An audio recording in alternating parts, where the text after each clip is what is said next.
दोस्तों आज इस वीडियो में हम कक्षा 12वीं रसायन शास्त्र केमिस्ट्री में अध्याय 8 एल्डिहाइड कीटोन व कार्बोक्सिलिक अम्ल चैप्टर के इंपॉर्टेंट क्वेश्चन आंसर देखने वाले हैं।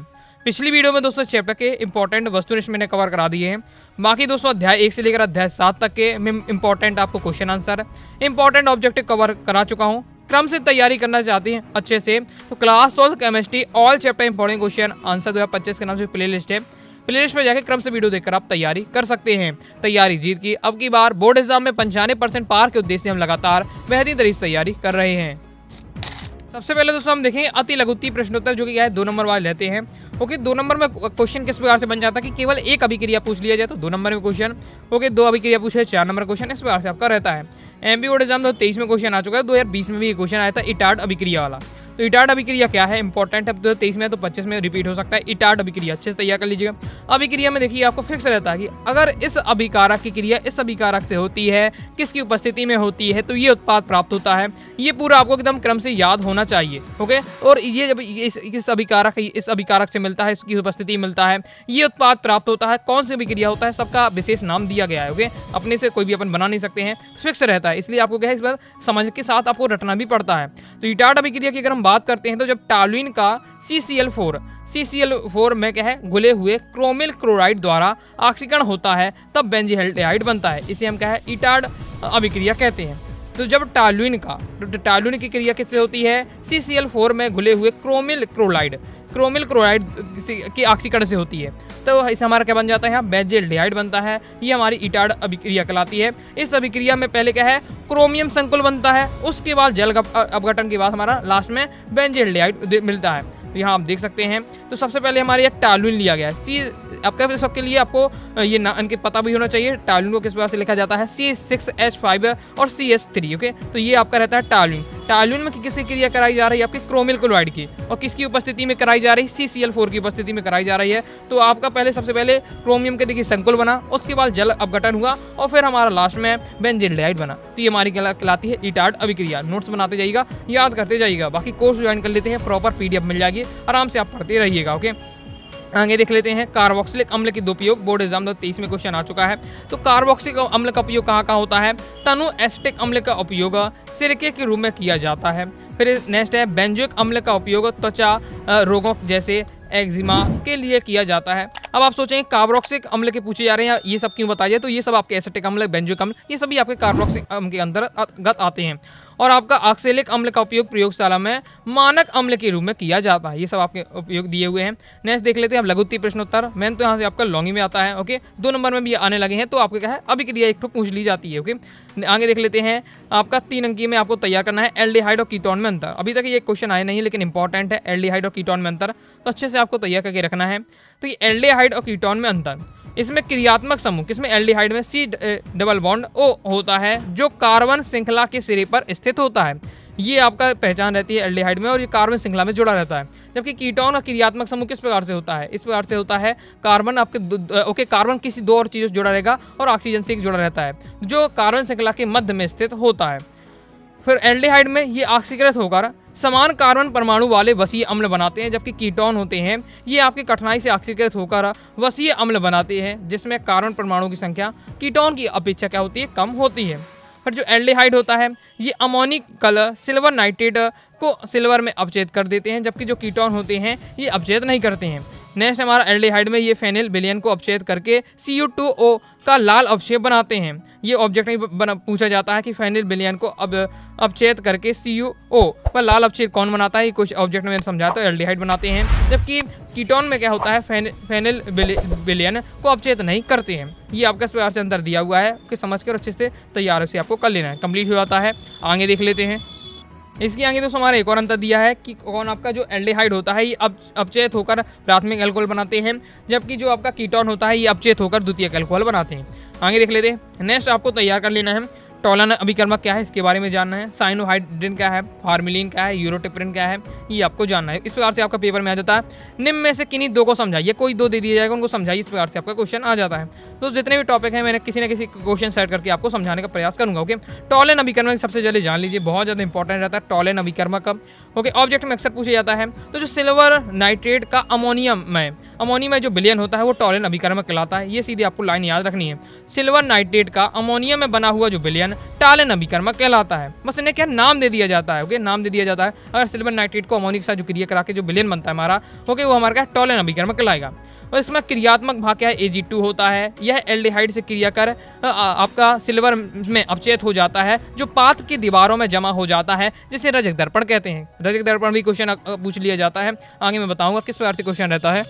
ओके, तो यहीं आप देख लीजिए किस प्रकार से क्वेश्चन आता है पेपर में। इस प्रकार से क्वेश्चन रहता है, एल्डिहाइड की पहचान हेतु रजक दर्पण परीक्षण लिखिए। तो अब रजक दर्पण परीक्षण की बात आए तो आपका क्या है, टॉलन अभिकर्मक रहने वाला है। क्वेश्चन इस प्रकार से भी आ सकता है, टॉलन अभिकर्मक क्या है, इसकी एल्डिहाइड के साथ ऐसी एल्डिहाइड के साथ क्या आपको क्या है, अभिक्रिया दीजिए। तो इस प्रकार से क्वेश्चन आ जाता है, तो आपको समझ के रखना है। क्वेश्चन को घुमा दिया जा सकता है, टॉलन अभिकर्मक डायरेक्ट पूछा जा सकता है, रजक दर्पण से क्वेश्चन बनाया जा सकता है, या कहा जा सकता है टॉलन अभिकर्मक की ऐसी एल्डिहाइड से क्रिया करके बताइए। तो इस प्रकार से क्वेश्चन रहता है। तो हम आपको पहले याद रखना है, एक लाइन में अगर एक वाक्य में भी आ जा सकता है, टॉलन अभिकर्मक क्या है। तो आपका सिल्वर नाइट्रेट का अमोनिया में बना विलयन आपका टॉलन अभिकर्मक कहलाता है। ओके, ये सब आपका बताया, क्रिया बताई जा रही है किस प्रकार से आपका होता है।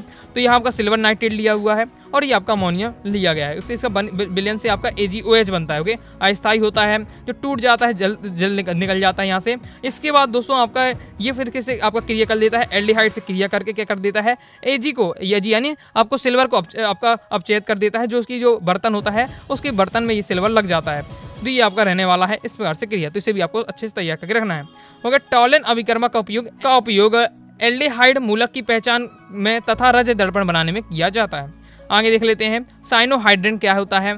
तो ऐसे यौगिक जिनमें हाइड्रोक्सिल एवं साइनो समूह एक ही कार्बन में परमाणु जुड़े होते हैं साइनोहाइड्रेट कहलाते हैं। साइनोहाइड्रेट क्या है, साइनोहाइड्रेट यानी एक कार्बन, ऐसा यौगिक जिसमें एक ही कार्बन में हाइड्रोक्सिल समूह भी और साइनो समूह, दोनों समूह जुड़े रहते हैं, वो आपका कहलाएगा साइनोहाइड्रेट कहलाते हैं। ये दुर्बल क्षारीय माध्यम में एल्डिहाइड अथवा कीटोन में HCN से योग से बनते हैं। तो यहाँ आपका बताया इस प्रकार से देख सकते हैं, ये आपका साइनोहाइड्रेट है, जिसमें एक कार्बन परमाणु में क्या है, एक ही साइड में आपको देखिए यहाँ आपका हाइड्रोक्सिल समूह जुड़ा हुआ है, साथ ही साइनो समूह जुड़ा हुआ है। ओके, और ये कैसे प्राप्त होते हैं, प्राप्त करना है साइनोहाइड्रेट को, तो अगर दुर्बल क्षारीय माध्यम में एल्डिहाइड अथवा कीटोन की क्रिया क्या है, HCN से कराते तो मिलता है। ओके, देख लेते हैं। नेक्स्ट हमारा क्वेश्चन है, फार्मिलिन क्या है, इंपॉर्टेंट है। तो फार्मिल्डिहाइड 40%, मेथिल अल्कोहल 4% और 56% भाग जल का जो मिश्रण होता है उसे हम क्या है, फार्मिलिन कहलाता है। इसका उपयोग रोगियों के कमरे धोने, जीवाणुनाशक तथा मृत शरीरों के परीक्षण में इसका उपयोग किया जाता है।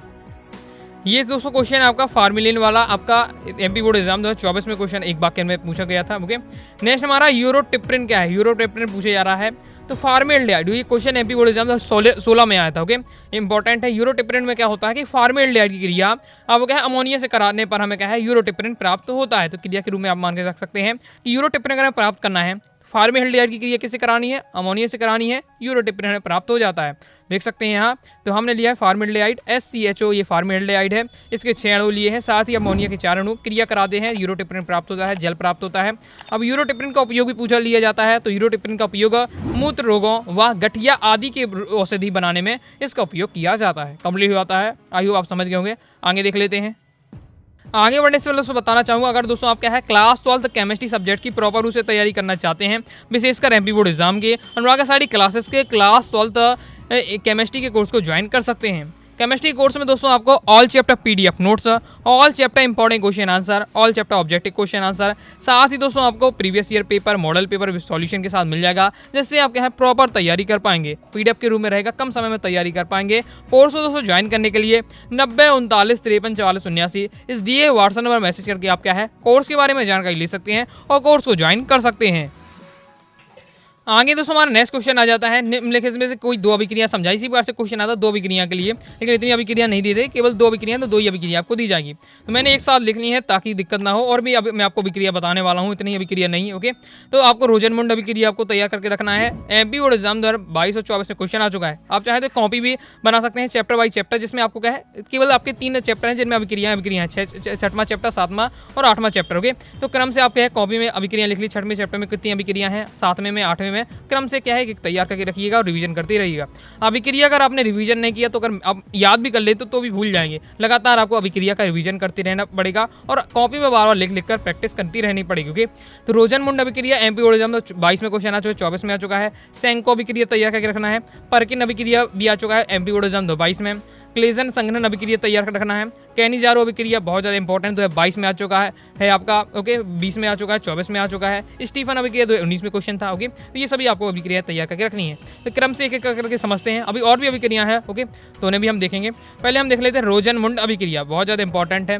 ओके, तो अभिक्रिया का सिस्टम तो मैं आपको बता ही चुका हूँ। कोई भी अभिक्रिया हो सब में फिक्स रहता है किस अभिकारक से क्या मिलाया जाए, किसकी उपस्थिति में मिलाया जाए तो क्या हमें प्राप्त होने वाला है। रोजनमुंड अभिक्रिया क्या है? जब किसी अम्ल क्लोराइड के जाइलिन में बने उबलते विलयन का अपचयन हाइड्रोजन द्वारा पैलिडियम युक्त बेलिडियम सल्फेट की उपस्थिति में किया जाता है तब एल्डिहाइड बनता है। इसे रोजनमुंड अभिक्रिया कहते हैं। इस क्रिया में केवल एल्डिहाइड ही बनते हैं और ये आपको समीकरण के साथ बताया जा रहा है। ओके, और जब भी कोई अभिक्रिया तैयार करें तो थ्योरी तो आपको तैयार बने चाहे ना बने, लेकिन उसका समीकरण तो आपको इस प्रकार से तैयार रहना ही चाहिए।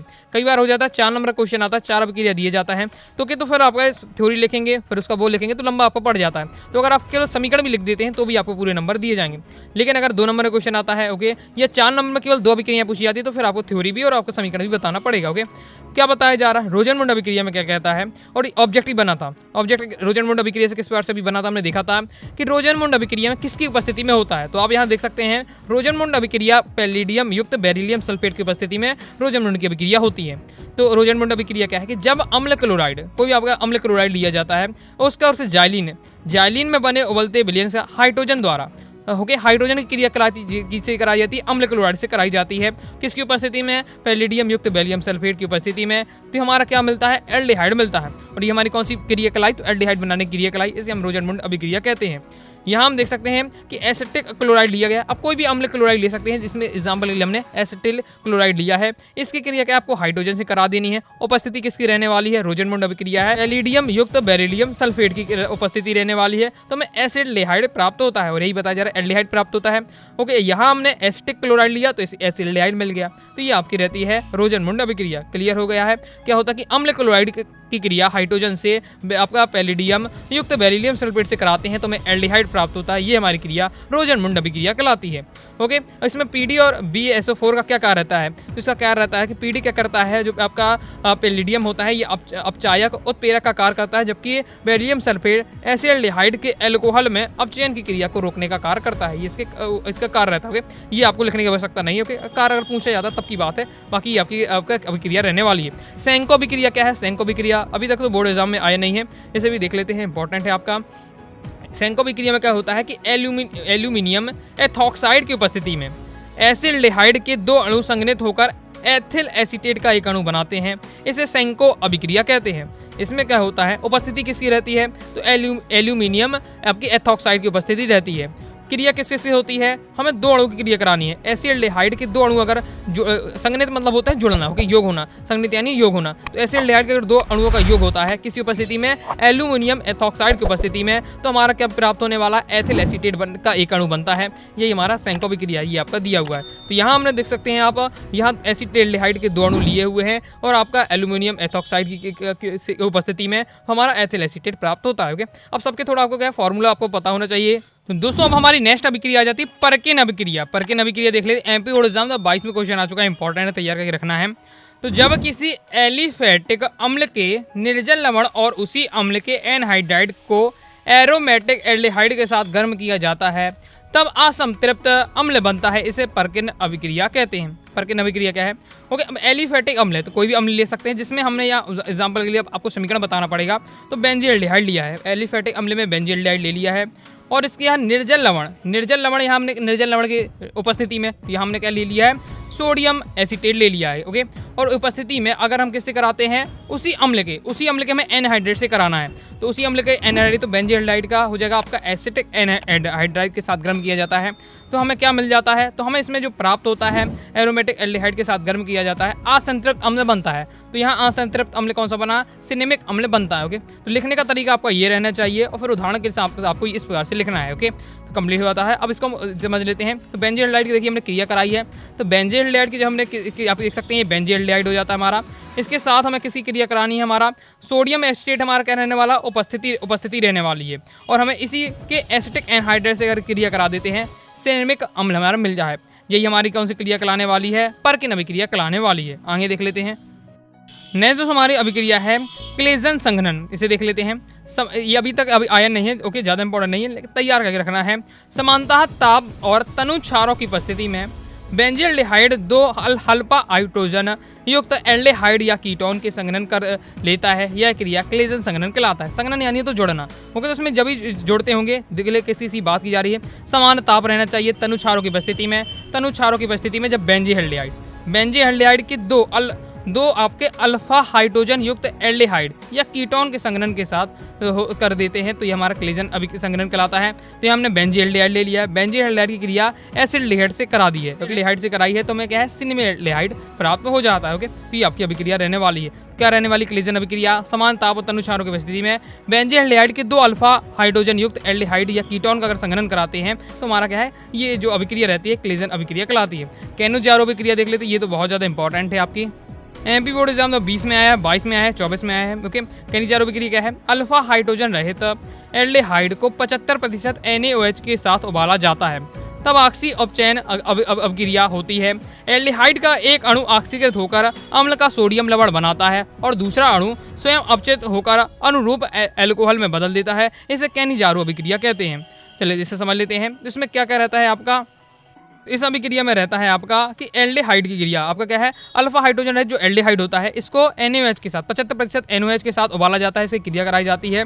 ओके, तो ऑक्सी और अपचयन अभिक्रिया होती है जिसमें एल्डिहाइड का एक अणु ऑक्सीकृत होकर क्या है, अम्ल का सोडियम लवण बनाता है, उत्पाद प्राप्त होता है, दूसरा अणु क्या है, स्वयं अपचयित होकर एल्कोहल में बदल जाता है। कैनुजारो अभिक्रिया है। उदाहरण के साथ आप देख सकते हैं, बेंजील्डिहाइड को 75% NaOH के साथ उबालने से सोडियम बेंजोएट एवं बेंजिल एल्कोहल बनता है। तो यही बताया जा रहा है कि एक अणु क्या बना देता है, एक अणु दोस्तों आपको बनाता है सोडियम लवण और दूसरा आपका अणु बना देता है एल्कोहल। तो यहाँ जब हम क्या क्या बेंजील्डिहाइड को NaOH के साथ उबाल रहे हैं तो सोडियम बेंजोएट और बेंजिल एल्कोहल बनता है। तो यही आपकी क्रिया बताई जा रही है। तो यहाँ हमने ले लिया है कौन सा, बेंजील्डिहाइड ले लिया है, NaOH के साथ क्रिया कराई जाती है, 75% है, सोडियम बेंजोएट और बेंजिल एल्कोहल प्राप्त हो रहा है। ये आपकी क्रिया रहने वाली है।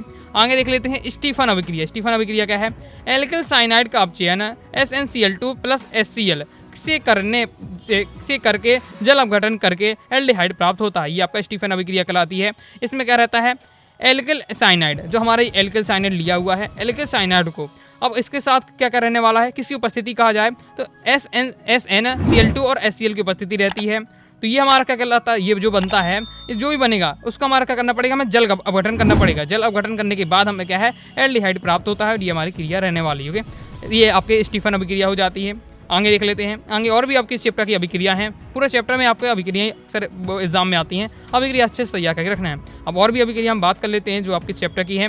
तो और भी आपकी अभिक्रिया है, एल्डोर संघनन है, बोर्ड एग्जाम 20 में क्वेश्चन आया, MP बोर्ड एग्जाम में।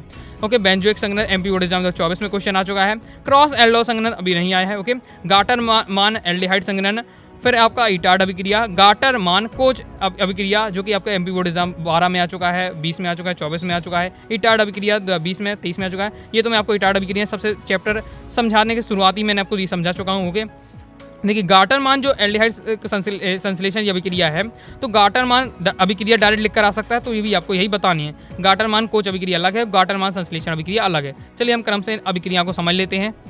तो सबसे पहले तो हम एल्डोर संघनन को देख लेते हैं। एल्डोर संघनन में क्या होता है, तनुक्षार। अब तनुक्षार ये सब इतने सारे दिए हैं, कोई भी यूज कर सकते हैं कि उपस्थिति में, तनुक्षार की उपस्थिति में अल्फा हाइड्रोजन युक्त कार्बोनिल यौगिक के 2 या 2 से अधिक अणु आपस में जुड़कर एक ऐसे यौगिक बनाते हैं जो एल्डिहाइड और एल्कोहल अथवा कीटोन और एल्कोहल दोनों के अणु प्रदर्शित करता है। यह यौगिक एल्डोड कहलाता है। इस क्रिया को एल्डोर संघनन कहते हैं। ये आपकी एल्डोर संघनन अभिक्रिया रहने वाली है। इसमें क्या रहता है आपका, एल्डोड संघनन में, संघनन यानी दो जुड़ना है, तो इसमें 2 अणु लिए जाते हैं। अब किसके अणु लिए जाते हैं, अल्फा हाइड्रोजन युक्त कार्बोनिल यौगिक के 2 अणु लिए जाएंगे जिनको संघनित यानी दोनों को जोड़ा जाएगा। किसी उपस्थिति में रहता है तनुक्षार, तो तनुक्षार NaOH ले सकते हैं, BaOH का होल ट्वाइस ले सकते हैं, आप ले सकते हैं। तो ये हमारी ये जो क्रिया रहती है एल्डो संघनन बनता है। जो भी हमें प्राप्त होता है उसमें क्या होता है, उसमें आपका एल्डिहाइड और एल्कोहल अथवा कीटोन या एल्कोहल दोनों के अणु क्या प्रदर्शित होते हैं। ये आपके यहाँ उदाहरण के साथ समझाया जा रहा है। और एल्डोड गर्म किए जाने पर अपग्रेड होकर असंतृप्त एल्डिहाइड या कीटोन बनाता है। तो यहाँ आपकी क्रिया दी हुई है, एग्जाम्पल के साथ समझाया जा रहा है। तनी NOH की उपस्थिति में एसिल्डिहाइड के हमने 2 अणु संघनित किए हैं, तो संघनित करने पर हमें एल्डोड बनता है। जब इसे हम दोबारा गर्म करते हैं तो हमें क्या है, क्रोटोन एल्डिहाइड बनता है। तो ये आपकी क्रिया रहने वाली है। आगे नेक्स्ट हमारा बेंजोइक संघनन। बेंजोइक संघनन में क्या होता है, सिंपल हमारा कि जब बेंजोएल्डिहाइड में जलीय KCN मिलाकर संघनन किया जाता है बेंजोइन यौगिक बनता है, इसे ही बेंजोइन संघनन कहते हैं। बेंजोइक यौगिक बनना तो बेंजोइक संघनन रहने वाली है। क्या क्या लिया जाता है, बेंजोएल्डिहाइड लिया जाएगा, KCN की उपस्थिति रहने वाली है और बेंजोएल्डिहाइड के आपके यहाँ 2 अणु रहने वाले। ओके, तो बेंजोएल्डिहाइड के 2 अणु की क्रिया रहती है KCN की उपस्थिति में, तो हमारा जो मिलता है क्या मिलता है, हमको बेंजोइक यौगिक मिलता है। यही हमारी कहलाती है बेंजोइक संघनन क्रिया। आगे नेक्स्ट हमारा क्रॉस एल्डोड संघनन। तो क्रॉस एल्डोड संघनन क्या है, अब देखिए नाम ही में लिखा हुआ है पूरा एल्डोड संघनन, और ये एल्डोड संघनन जो पढ़ चुके हैं सेम लगभग यही रहने वाली है क्रॉस एल्डोड संघनन में। बस इसमें थोड़ा सा क्या डिफरेंस रहता है, इसमें आप डिफरेंस क्या रहता है कि जब यहाँ हम क्रिया में देख सकते हैं कि दोनों एक ही अणु हैं, तो बस थोड़ा लिखने का इसमें डिजाइनिंग बता दी, दोनों आपके एक ही अणु हैं। तो यहाँ एसिल्डिहाइड के 2 अणु लिए गए हैं। ओके, तो दोनों एक ही अणु लिए जाते हैं। तो इसके एल्डोड संघनन में जो भी क्रिया होती है, दो उसी की चीज़ के 2 यौगिक लेकर क्रिया कराई जाती है, दोनों का संघनन किया जाता है। इसलिए यहाँ बताया जा रहा है अल्फा हाइड्रोजन युक्त कार्बोनिल यौगिक 2 या 2 से अधिक अणु आपस में जुड़कर यौगिक बनाते हैं। जबकि बस क्रॉस एल्डोड में क्या कर दिया जाता है कि आपका क्या दिया जाता है कि 2 भिन्न एल्डिहाइड के मध्य होने वाला जो संघनन होता है वो आपका एल्डोड संघनन क्रॉस एल्डोड संघनन कहलाता है। एल्डोड संघनन तो होगा लेकिन इसमें 2 भिन्न एल्डिहाइड लिए जाते हैं। ओके, 2 भिन्न एल्डिहाइड लिए जाते हैं जिसमें इसमें 2 समान एल्डिहाइड लिए, बस इतना सा इसमें क्या है डिफरेंस रहता है। तो क्रॉस एल्डोड संघनन क्या है कि 2 भिन्न एल्डिहाइड के मध्य होने वाला एल्डोड संघनन क्रॉस एल्डोड संघनन कहलाता है। ओके, यह संश्लेष अभिक्रिया तभी होती है जब किसी एक एल्डिहाइड में अल्फा हाइड्रोजन परमाणु ना हो, अर्थात फॉर्मेल्डिहाइड बेंजोएल्डिहाइड में। तो ये आपको बताया जा रहा है, जैसे यहाँ क्रिया हो रही है तो एक एसिल्डिहाइड लिया गया है और एक फॉर्मेल्डिहाइड लिया गया है। क्योंकि पहली वाली क्रिया में किया जाता कि एसिल्डिहाइड के 2 अणु लिए गए थे, ओके, समान, जबकि यहाँ एसिल्डिहाइड और बदल का दूसरा ले लिया फॉर्मेल्डिहाइड। ओके, तनु क्षार तो आपकी उपस्थिति रहती है, हमने एल्डोड संघनन भी देखा हुआ है, तो ये हमें प्राप्त हो जाता है। तो इस प्रकार से आपकी क्रिया रहने वाली है। आई होप आप समझ गए होंगे। आगे नेक्स्ट है हमारा गाटरमान एल्डिहाइड संश्लेषण। पेपर में आपको गाटरमान अभिक्रिया लिख के आती है तो भी आपको यही बताना है। ओके, और गाटरमान कोच अभिक्रिया वो आगे देखेंगे, वो अलग है। ओके, तो गाटरमान एल्डिहाइड संश्लेषण या गाटरमान अभिक्रिया क्या है कि HCN और HCl के मिश्रण को निर्जल AlCl3 की उपस्थिति में उच्च दाब पर बेंजीन के इथरीय विलयन में प्रयोग करते हैं, तब बेंजीन बनता है। यही हमारी गाटरमान एल्डिहाइड संश्लेषण कहते हैं। ये भी आपकी सिंपल अभिक्रिया है। इसमें क्या रहता है कि बेंजीन की उपस्थिति। ओके, बेंजीन की क्रिया आपको किससे करानी है, बेंजीन की क्रिया आपकी HCN से क्या आपकी क्रिया करानी है।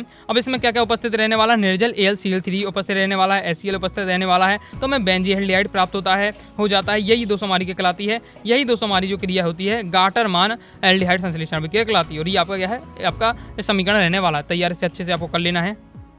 ओके, दोनों आपके एक ही, ये आपके अलग अलग समीकरण नहीं, एक ही समीकरण है। पहले आपको ये मिलता है। ओके, इससे आपकी जल की क्रिया होती है तब हमें बेंजीएल्डिहाइड प्राप्त होता है, कंप्लीट हो जाता है। आगे देख लेते हैं। अब नेक्स्ट हमारा ईटार्ड अभिक्रिया। ईटार्ड अभिक्रिया में सबसे शुरुआत में बताया, जैसे चैप्टर स्टार्ट हुआ 2 अंकीय में मैं आपको बताया था। ओके, कि MP बोर्ड एग्जाम तो 23 में क्वेश्चन आपका आया था, MP बोर्ड एग्जाम 20 में क्वेश्चन आया था। तैयार करके रखना है। क्या होता है जब टालून की क्रिया में CCl4 में घुले हुए क्रोमियम क्लोराइड द्वारा ऑक्सीकरण होता है तब बेंजीएल्डिहाइड बनता है। ईटार्ड अभिक्रिया कहलाती है। बस आपकी ये 2 लाइन आपको याद रखनी है। इस प्रकार से है क्या है कि CCl4 की उपस्थिति रहने वाली है, किसी क्रिया करानी है बेंजीएल्डिहाइड। यहाँ आपकी यहाँ टालून की क्रिया में किससे करानी है, क्रोमिल क्लोराइड से करानी है CCl4 की उपस्थिति में। तो हमें क्या प्राप्त होने वाला है, बेंजीएल्डिहाइड प्राप्त होता है। ओके, तो ये यही हमारी कहलाती है ईटार्ड अभिक्रिया। तो इसमें हमें पहले क्रोमियम का संकुल बनेगा, जल से आपकी क्रिया रहती है। ओके, जलक बटन रहता है, तब हमारा क्या है, बेंजीएल्डिहाइड प्राप्त होता है। गाटरमान कोच संश्लेषण देख लेते हैं। कोच वाली अभिक्रिया कहलाती है। गाटरमान कोच संश्लेषण में रहता है बेंजीन और उसके व्युत्पन्न को निर्जल AlCl3 की, यहाँ पर 3 यहाँ रहता है, टाइपिंग में थोड़ा क्या दिक्कत होती है। ओके, आइए समझ रहे हो। तो AlCl3 आपके नीचे रहते हुए AlCl3 की उपस्थिति में कार्बन मोनोऑक्साइड और हाइड्रोजन क्लोराइड की उपस्थिति में अभिकृत करने पर बेंजीएल्डिहाइड या प्रतिस्थापी बेंजीएल्डिहाइड प्राप्त होता है।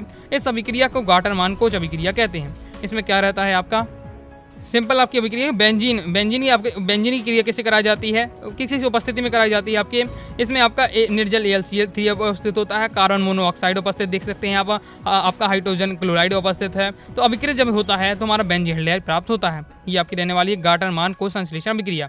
आगे नेक्स्ट देख लेते हैं। नेक्स्ट हमारे इस प्रकार से क्वेश्चन है, टॉलन अभिक्रिया में क्या है, इसके एसिडल्डिहाइड के साथ अभिक्रिया लिखिए। ये एल्डिहाइड की पहचान हेतु तो रजक दर्पण परीक्षण कीजिए। बोर्ड एग्जाम 20 में आ चुका है। तो आपको जो टॉलन अभिक्रिया मैं आपको सबसे पहले बता चुका हूँ वही आपका। नेक्स्ट हमारा यूरोटिप्रिन बनाने की विधि और इसका उपयोग लिखिए। तो ये भी यूरोटिप्रिन वाला मैं आपको बता चुका हूँ। तो यूरोटिप्रिन ही मैंने आपको इसके बता दिया है, इसका उपयोग भी मैंने आपको समझा दिया है। ओके, आगे देख लेते हैं। आगे नेक्स्ट हमारा क्वेश्चन है, एसिटिक अम्ल से आप निम्न कैसे प्राप्त करेंगे, कि अगर आपको एसिटिक अम्ल दे दिया जाए फिर कहा जाए कैसे कैसे प्राप्त करना है। चलिए इसको थोड़ा मैं आपको समझाने का प्रयास करता हूँ कैसे प्राप्त करते हैं। ओके, इसके लिए थोड़ा आपको क्या रहना चाहिए, ये वाले क्वेश्चन भी ईजी रहते हैं, बस आपको सबके फॉर्मूले थोड़ा आपको बनना चाहिए। एथिल एसिटेट क्या दिया जाए उसे कैसे लिखते हैं। ओके, जैसे मैंने हाइड्रोक्लोरिक अम्ल कहा तो HCl आप तुरंत बता देते हैं। ओके, आपको मैंने क्या सोडियम क्लोराइड का तो NaCl बता देते। इसी प्रकार से आपको एथिल एसिटेट को ये सब थोड़ा किस प्रकार से लिखना पड़ता है, ये अगर आपको बन जाएगा तो फिर आप इजीली इसे कर पाएंगे। तो हम अगर एसिटिक अम्ल दिया जाए तो ये सब हमें कैसे कर प्राप्त करना है, तो कैसे प्राप्त करेंगे, किसकी एसिटिक अम्ल की किससे क्रिया कराएं कि हमें ये सब प्राप्त हो जाए। सबसे पहले एसिटेमाइड एमपीओ एग्जाम 23 में आता है, ethyl acetate, acetic anhydride. Okay, फिर आपको ट्राइक्लोरो एसिटिक अम्ल करना है। और क्वेश्चन में भी लिखा रहता है कि केवल समीकरण लिखी, थ्योरी आपको नहीं बताना, समीकरण के माध्यम से आपको बताना है। चलिए समझ लेते हैं। तो सबसे पहले हमें क्या एसिटेमाइड प्राप्त करना है एसिटिक अम्ल से। तो एसिटिक अम्ल की हमें क्रिया किससे करना है, तो हम एसिटिक अम्ल की क्रिया अगर NH3 से कराते हैं तो हमारा आपका क्या मिलने वाला है, एसिटेमाइड मिलने वाला है। क्योंकि कैसे हम पता करें किसकी क्या क्रिया कराएं, कि हमें थोड़ी पता है कि इसकी यही क्रिया होगी तभी ये मिलने वाला है। तो फार्मूला आपको याद होना चाहिए। एसिटिक अम्ल का ये CH3COOH होता है फार्मूला। एसिटेमाइड कहा गया तो इसका भी दोस्तों में फार्मूला याद होना चाहिए। तो इसका फार्मूला होता है CH3CONH2। ओके, तो अब इसकी इस फार्मूले की देखिए तुलना यहाँ कीजिए कि इसमें क्या क्या कमी है, इसको ऐसे बनाना है, इस डिजाइन में बनाना है। तो CH3 भी है, CO भी है। अब यहाँ जो आपकी कमी है वो आपका NH2 है। ओके, NH2 है, मतलब इसमें क्या है NH2 आपको देना पड़ेगा। ओके, तो ऐसा किस में किया जाए, तो अगर NH3 दे देते हैं तो हमारा क्या बन जाता है, यहाँ आपका NH4 बन जाएगा। फिर और यहाँ गर्म करते हैं तो ये हमारा फिर NH2 बन जाता है। ओके, और ये फिर जल निकल जाता है। तो ये आपकी क्रिया रहने वाली है। जैसे एथिल एसिटेट से हमें क्या प्राप्त करना है, एसिटिक अम्ल से कैसे प्राप्त करते हैं, CH3COOH किसका एसिटिक अम्ल का फॉर्मूला है। एथिल एसिटेट हमें प्राप्त करना है। एथिल एसिटेट का फॉर्मूला पहले ध्यान से देखिए कि सेम आपका रहने वाला है, बस H हट जाता है, C2H5 जुड़ जाता है। तो ऐसा आपको कोई ऐसा कौन सा पदार्थ है जिसमें C2H5 होता है और ओके और OH भी इसमें रहे, क्योंकि इसके स्थान पर आना है। तो ये हमारा ये एथिल एल्कोहल होता है, बस एथिल एल्कोहल से क्रिया करा देंगे, एथिल एसिटेट मिल जाएगा। थोड़ा आपको कैसा कॉमन सेंस और ओके इसलिए और ज़्यादा डिफिकल्ट हो जाते हैं। अब क्रिया तो आपका रट के भी आप जब पेपर में जाते हैं एजेटिस आता है आपसे बन जाएगा। ओके, लेकिन इनमें थोड़ा आपको क्या है ज़्यादा दिमाग लगाना पड़ता है। आपका फिर एसिटिक एनहाइड्राइड आपको प्राप्त करना है। तो एसिटिक अम्ल से एसिटिक एनहाइड्राइड आपको प्राप्त करना है। तो इसका फॉर्मूला आपको पता होना चाहिए। तो इस प्रकार से होता है एसिटिक एनहाइड्राइड का। ओके, तो आप सिंपल देख सकते हैं इसमें क्या है, दो आपके अणु आपको लिए बन रहे हैं यहाँ, इसलिए हमें क्या है एसिटिक अम्ल के केवल 2 अणु लेना है। तो हमारा क्या है एसिटिक एनहाइड्राइड प्राप्त हो जाएगा। ट्राइक्लोरो एसिटिक अम्ल प्राप्त करना है, सिंपल है। देखिए एसिटिक अम्ल से हमें ट्राइक्लोरो एसिटिक अम्ल प्राप्त करना है। एसिटिक अम्ल है ट्राइक्लोरो यानी ट्राई यानी 3, क्लोरो यानी 3, तो 3 क्लोरीन चाहिए। सिंपल है, आपका एसिटिक अम्ल से 3 बार आपको क्या क्लोरीन से क्रिया करानी है। तो एक एक करके क्या है आपका क्लोरीन जोड़ता जाएगा। 3 बार आप क्रिया कराएंगे क्लोरीन से तो आपका ट्राइक्लोरो एसिटिक अम्ल मिल जाएगा। ये एसिटिक अम्ल लिया, क्लोरीन से क्रिया कराई, एक आपका H गायब हो जाता है और Cl आपका आ जाता है। ओके, अब यहाँ देखिए Cl आएगा, इसके घर में आएगा Cl, तो जगह तो उसको जो होगी जब भी तो आ पाएगा। तो इसे एक हाइड्रोजन हट जाता है। ओके, यहाँ देख सकते हैं आप, एक हाइड्रोजन इससे हट जाता है और Cl इसके स्थान पर आ जाता है। फिर इसी बार से फिर क्लोरीन से अभिक्रिया होती है। तो फिर आपका एक देखिए आपका CH3 था, फिर CH2 हो गया, फिर CH हो गया, फिर यहाँ से एक हाइड्रोजन चला गया, फिर क्लोरीन आ जाता है। फिर एक क्लोरीन से आपके 2 क्लोरीन हो गए। अभी लेकिन यहाँ ट्राइक्लोरो चाहिए, एक और क्लोरीन चाहिए, फिर क्लोरीन से क्रिया कराते हैं। फिर आपका ये आपका हाइड्रोजन बिल्कुल तरीके से गायब हो जाता है और ये बन जाता है ट्राइक्लोरो एसिटिक अम्ल प्राप्त हो जाता है। इस प्रकार से थोड़ा हमें क्या है कॉमन सेंस में लगाना पड़ता है। लॉन्ग में दोस्तों आपको एसिटिक अम्ल किस प्रकार से बनाया जाता है शीघ्र सिरका विधि द्वारा, ये आपको सीखना है। ओके, चलिए देख लेते हैं। अब ज़्यादा इंपॉर्टेंट नहीं है, एमपी बोर्ड एग्जाम 2012 में क्वेश्चन आया है, फिर इसके बाद ये क्वेश्चन नहीं आया है, लेकिन बहुत ज़्यादा ईजी है। तो आपको ये पता होना चाहिए किस प्रकार से एसिटिक अम्ल बनाया जाता है शीघ्र सिरका विधि द्वारा। बिल्कुल सिंपल है, एक बार आप सुनेंगे समझेंगे तो आपसे बन जाएगा। ओके, ज़्यादा आपको तैयार करने की आवश्यकता नहीं है। ओके, तो इसमें आपको विधि किस प्रकार से रहने वाली है, तो इसमें क्या किया जाता है मैं आपको डायरेक्ट बता देता हूँ। तो एक बार हम पढ़ लेते हैं कि लकड़ी की छीलन को पुराने सिरके में भिगोकर डेक में भर देते हैं। डेक क्या है, एक लकड़ी का बहुत बड़ा बर्तन होता है, ओके, ड्रम समझ सकते हैं, डेक को आप ड्रम समझ लगते हो, ओके। इसमें माइकोडर्मा एसिटी जीवाणु बहुत अधिक मात्रा में पाए जाते हैं। 8 से 10% सांद्रता वाला एथिल अल्कोहल का विलयन डेक के ऊपर से नीचे गिराते हैं। इसमें थोड़ी सी मात्रा अमोनियम लवण मिला देते हैं। अब डेक के नीचे से वायु प्रवाहित करते हैं और 8 से 10% सांद्रता वाले एस्टिक अम्ल के विलयन को निकालकर शोधन करके शुद्ध एस्टिक अम्ल प्राप्त करते हैं। तो ये आपकी विधि रहने वाली है। सिद्धांत क्या रहता है कि माइकोडर्मा एस्टिक जीवाणु की उपस्थिति में एथिल अल्कोहल का पहले एसिटिल्डिहाइड में फिर एस्टिक अम्ल में ऑक्सीकरण हो जाता है, जिससे एस्टिक अम्ल का तनु विलयन प्राप्त होता है। ये सब आपके सिद्धांत और रहने वाला, आप डायग्राम से समझेंगे तो आपको समझ में आ जाएगा। इस प्रकार से एक ड्रम होता है, एक लकड़ी का ड्रम होता है, जिससे क्या है यहाँ लिखा हुआ डेक कहा गया है। इस पर क्या किया जाता है, इस पर लकड़ी का बुरादा होता है बीच में और इसमें सिरका अम्ल रहता है, पुराना वाला सिरका अम्ल डाल दिया जाता है और इसके ऊपर से 8 से 10% वाले एथिल अल्कोहल को ऊपर से डाला जाता है, ओके। यहाँ छेद होते हैं जहाँ से इसमें जाता है, ओके। इस यहाँ पर एक आपका जीवाणु होता है, कौन सा, माइकोडर्मा जीवाणु, ओके, जिसके कारण जो भी यहाँ पर आपका बन जाता है क्रिया के द्वारा, ये क्रिया होती है कौन सी, जिससे आपका एसिटिल्डिहाइड बनता है, फिर इसके एसिटिक अम्ल का ऑक्सीकरण होता है और लास्ट में हमारा एसिटिक अम्ल बन जाता है और लास्ट में क्या है, एकत्रित कर लिया जाता है। तो ये आपका डायग्राम रहने वाला है। अभी क्रिया किस प्रकार से होती है तो वो आपको बताया जा रहा है। सावधानियां क्या रखनी चाहिए, तो एथिल अल्कोहल का विलयन क्या होना चाहिए, 8 से 10% सांद्रता वाला होना चाहिए। साथ ही संयंत्र का तापमान 25 डिग्री सेल्सियस से या 35 डिग्री सेल्सियस नियंत्रित रखा जाता है। एथिल अल्कोहल में अमोनियम लवण की कुछ मात्रा मिला देते हैं, वायु पर्याप्त मात्रा में प्रवाहित करते हैं, ओके। साथ ही इसमें क्या है, ड्रम में बड़े बड़े 3 छेद होते हैं, जिससे क्या है वायु भी क्या है, वायु के लिए छिद्र होते हैं, जब वायु भी इसमें अंदर जा सके। इस प्रकार से दोस्तों आपका शीघ्र सिरका विधि द्वारा एस्टिक अम्ल प्राप्त किया जाता है। बिल्कुल सिंपल है, ओके। एक बार डायग्राम बस आपको समझ लेना है और आपका तैयार हो जाता है। तो इस प्रकार से दोस्तों हमने आपके एल्डिहाइड, कीटोन व कार्बोक्सिलिक अम्ल चैप्टर के इंपॉर्टेंट क्वेश्चन आंसर देखे हैं। आई होप दोस्तों आपको वीडियो पसंद आएगी। वीडियो पसंद आएगी वीडियो लाइक करके सब्सक्राइब जरूर कर दीजिएगा। साथ ही दोस्तों टेलीग्राम चैनल, व्हाट्सअप चैनल को ज्वाइन कर लीजिएगा। कोई डाउट आता है कमेंट से आप जरूर पूछिएगा। मिलते हैं नेक्स्ट वीडियो में, तब तक के लिए बाय बाय।